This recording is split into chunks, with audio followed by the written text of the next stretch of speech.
Oh god.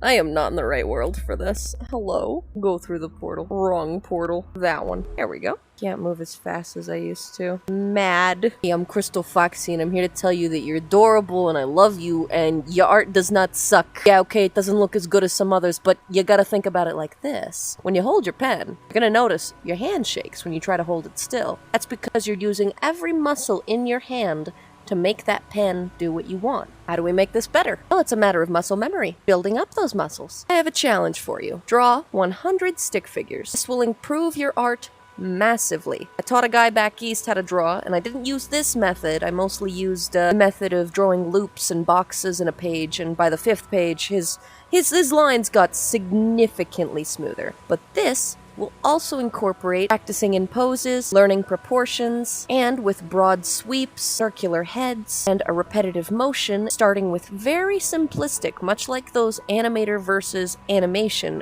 videos from back in the day. And then you kind of add more and more detail, kind of like an MFM style or a Country Human style, if you know what that is. You just keep adding more and more detail, and the best part is, because it's so simplistic, you won't be able to fail. I mean, yeah, you're gonna feel like a failure at first because it's so simple, but over time, what you're aiming for is going to be what you achieve because you're working with simplicity. You're starting with the smaller dumbbell. You're building up over time. You're going to get so much more dopamine out of that. And dopamine is the chemical in the brain that does everything. It pushes you, gives you drive, it gives you memory, and it'll make the learning process a lot easier. So you hold all this information way more, like you retain it. But yeah, draw 100 stick figures, starting from very simplistic, and then add detail as you go along. You get a sense of accomplishment from that, which is going to make you want to go farther and harder, and you get your work in. Please don't compare your artwork to someone else's. Can't compare yourself after 2 weeks of working out to someone who's been doing CrossFit their entire life, right?